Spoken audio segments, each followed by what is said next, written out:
Hello everybody and welcome to episode 78 then. Today is the season finale and also the season review. Stay tuned and thank you for watching.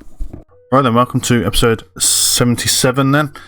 At this point we had, how many games did we have offline? I'm not sure. I think we did the Man City game online and then we did the Brighton 2-2 draw.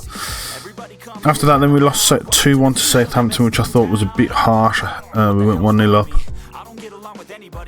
Probably should have won it, as we should have won a lot of these matches, but whatever.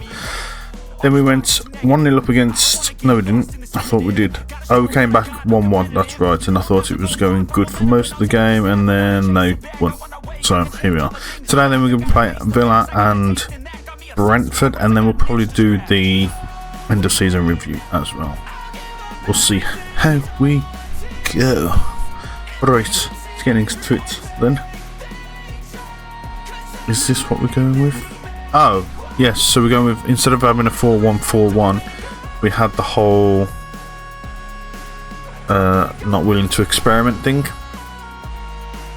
Code for sack, obviously. So this is the team we are going to be going with.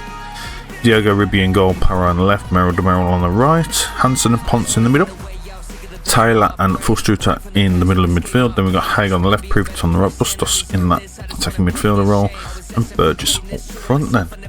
Cool. So if we get into the team tour, we can ease everyone's worries if we win today and ensure survival. Let's do it for the fans. Right, here we go.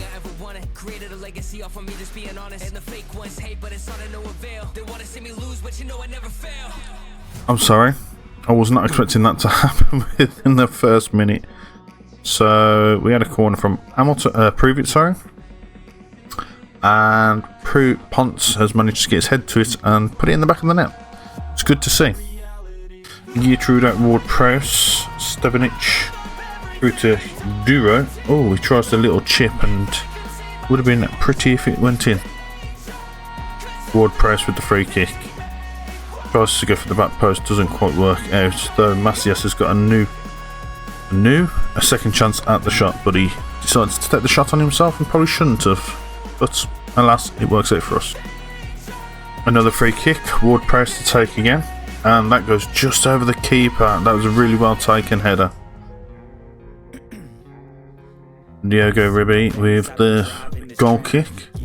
Ends up making its way to Burgess, though couldn't quite make it any further, and green for Villa to Kilman. Over the top to the right hand side, then Stevenich back to Kinsella.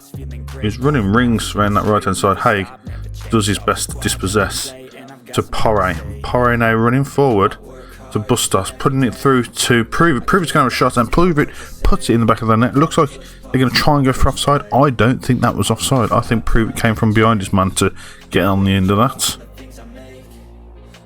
As we can see here, Porre, Bustos from, I mean it's close. I suppose if you'd have played it to the number 10, we'd maybe have a different story to say, but as it was, we should be alright. Going in 2-1 at half time. Happy with the performance so far. Let's keep it up, shall we? Right, Porre now to Kane Taylor to Forstruter. Kane Taylor again. Porre. Going to run down the left hand side. A few Villa players around him, surrounding him eventually. Bustos with carrying a slight injury there. Eventually with Forstruter back to Kane Taylor. Bustos again. Privet has a shot and Green can only parry it to the side of the goal and goes out for a corner. Privet with the corner then to go to the near post. Pirate again goes for that head and does quite well, although this time it is cleared off the line, and we are going to look to take off Buster. And we bring on Hamilton as well. Okay, I think that's going to do it for now. Hamilton with a free kick to the back post towards Privet. Doesn't quite get there. Hansen gets to it first. Really good little mini duel there. Porre now back to Hansen. Hansen keeping on the ball nicely. Forward to Hamilton. Hamilton over to the left hand side towards Porre, but it doesn't quite get to the intended target. Over the top then for Burgess. Burgess has a shot and I think it was blocked, but did probably just enough to put it over the bar. Never mind. Taylor with the throw in then. Burgess with a surprise getting into that, and Pruitt does well to have a shot on target and test the keeper and make the force the save. Alright, and I think that's going to ensure our survival, if I'm honest with you. I don't like the idea that I've just gone and done my own team, the Villa, but it does ensure our survival. So, with that said, I think we'll skip over the Brentford game because we don't need to worry about that, and we'll come back for the end of season review. I'll show the goals if there's any goals going forward into the Brentford game. Oh, here we go then. First goal, it's to Solihull Moors. As you can see, Haig picks up the ball, puts it in the back, Luz gets to it. That looks like it could have been offside, but apparently it was onside.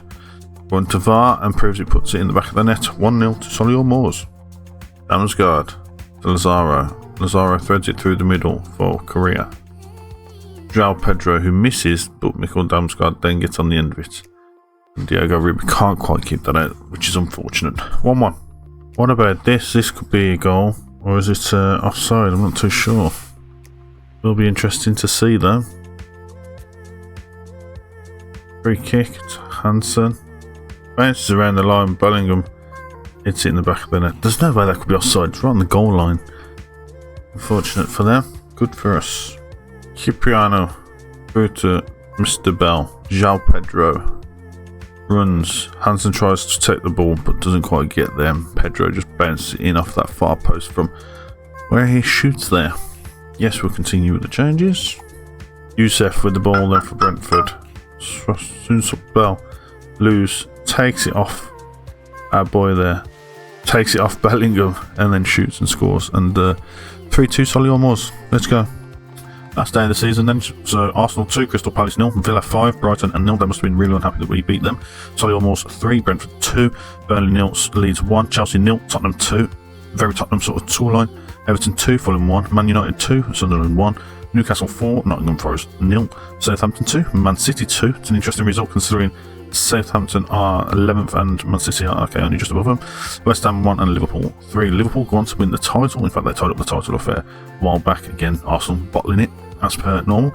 Leeds, some crazy little places going on here, but it was good to see that we survived relegation fairly comfortably in the end. And let's move on to the end of season review. It's a record low number of wins for Solihull Moors. 9 wins in a season is a new team low. It's going to be hopefully a little more short and sweet than normal. Don't want to go through too much in detail because it does get a bit irritating. So, end of season review, going into the new arrivals. Apparently our star signing this year was Tom Davies. I'm not so sure about that. Make of that what you will. Mainly down to the player's high potential relative to the squad. Okay, I would say it's either Luz or Ribe. Any of these any good? Part exchange for Leicester. He needs to really disappear now. Porro's good. Pierre's decent backup. I think that's about it. Yeah, Hamilton was a pretty good buy actually for 2.2 million. That was a really, really good buy, I think. That's probably our best buy. That's probably my player of choice. Season's results then. The Moors season started badly, sinking to 13th by September, but they produced when it mattered and were able to avoid relegation when all was said and done. As you can see, it wasn't the greatest season. Lots of losses, as we saw earlier. Record number of wins at an all-time low of 9. Attempting to avoid relegation was the expectation. We finished in 16th, so that's a success. Average home attendance was 24,500. Top goal scorer was Hans Luz with 18 goals, and the board are with us on a B. English FA Cup, we got a semi-final position. Be competitive was the ask. Again, average home attendance was 24,500, and we were given a B for that. Knocked out in the quarter-final by Newcastle, that was given a B minus. 24,500 again, and we was only asked to be competitive in the Carabao Cup with that as well. I think that's a good going.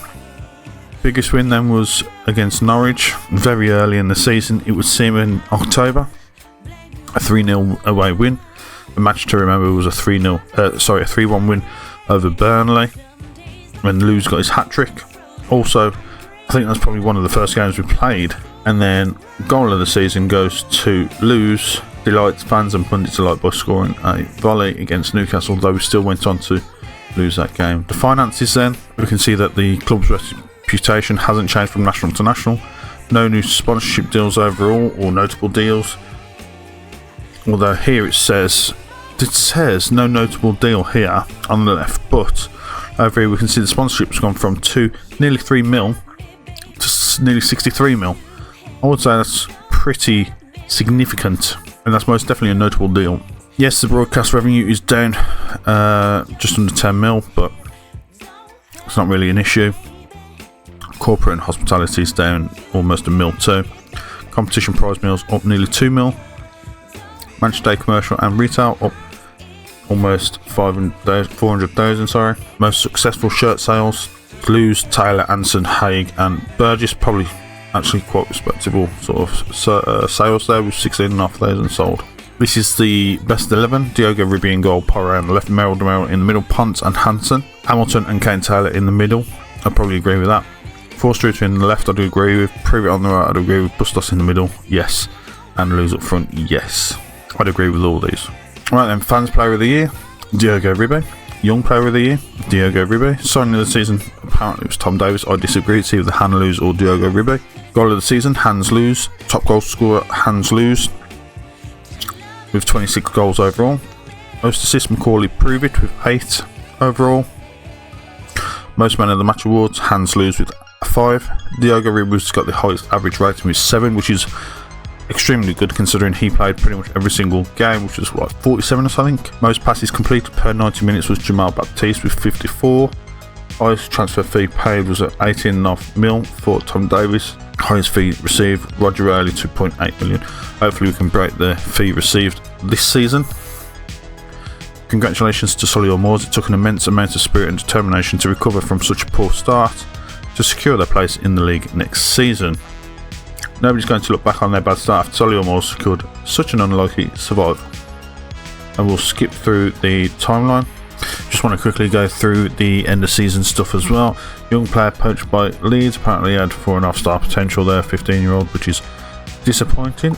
Prove it's been inducted into the overall best 11 there, as we can see. Supporter profile update, then we can see the hardcore have dropped down to 9%, core at 28%, family down to 23%, fair weather up 16%, corporate up 3%, and casual still at 21%. See, the social media followers have gone up by nearly 203,000, albeit 200 people, and they are disappointed that we didn't play solid defensive football, which is incredible considering we've survived relegation. Club Vision and Expectations meeting, I've agreed to this, so side players under the age of the 23 for the first team, right within the range budget, spend the original transfer budget. They were delighted with that. Minimum 2-year contracts for the first team players, favoured, not judging yet. End of this season coming then, develop the best youth system in the country. We are reserving judgment so far. Finish mid-table required. I don't think that's going to be okay. So training facilities improvement complete. Work towards developing the best system in the country for the youth. Squad dynamics, and this is looking good and very good. End of season team meeting, discuss plans for next season. Season's now finished. Has finished now. It's time to focus on what we can achieve going forward. I think we can qualify for the Europa League next year and need to come back for pre-season with the same level of ambition. Well, that's probably pushing it a bit too far. Season's over now. Well done all of you for staying up. It's been a great effort. We need to move on to bigger and better things now though, and I'm looking for a safe mid-table finish next time around. I think that's what we're looking for. Everyone seems quite pleased with that. Edge stretch arms, brilliant. That's just what I wanted to hear. I want all of you to enjoy your breaks. We can discuss promises when you're back from pre-season. Joel said, I had imagined you might be a bit more forthcoming with the ideas for the future, but I don't think it's worth kicking up a fuss about it now. I agree, Joel. Thank you very much all. Have a good break and let's talk again at the start of pre-season. Okay, so everyone's overall happy about that. New season team report. This isn't the best squad in terms of positioning, isn't the best squad in terms of penalty taking, isn't especially blessed with regard to off-ball movement, of mediocre squad standard compared to the rest of the league. Composure is not one of the team's better collective attributes. Notable strengths: goalkeepers do not let the punch ball clear. There's a number of talented youth prospects, including Len Norton, Sebastian Guti and Ian Morris at the club.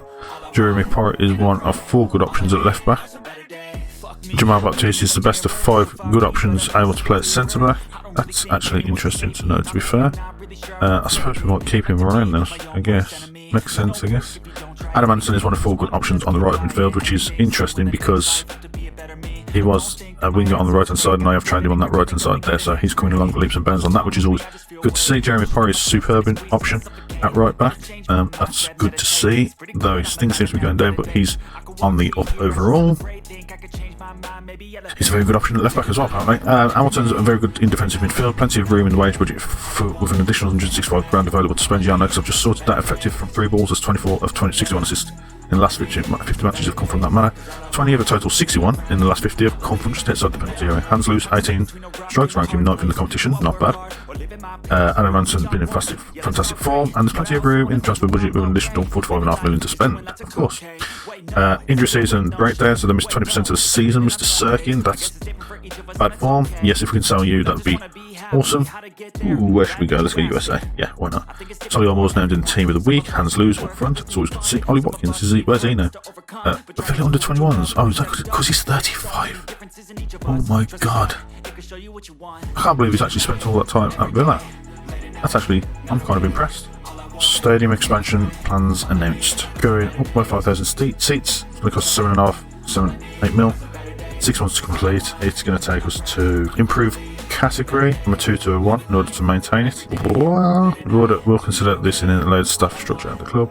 Board have estimated annual costs of running 7.5 mil. And Grealish has apparently said he's happy to start. He don't want to discuss contracts, apparently. Well, screw you then. If you enjoyed this episode, please don't forget to drop a like, comment and subscribe. And we'll see you at the start of Transfer Special.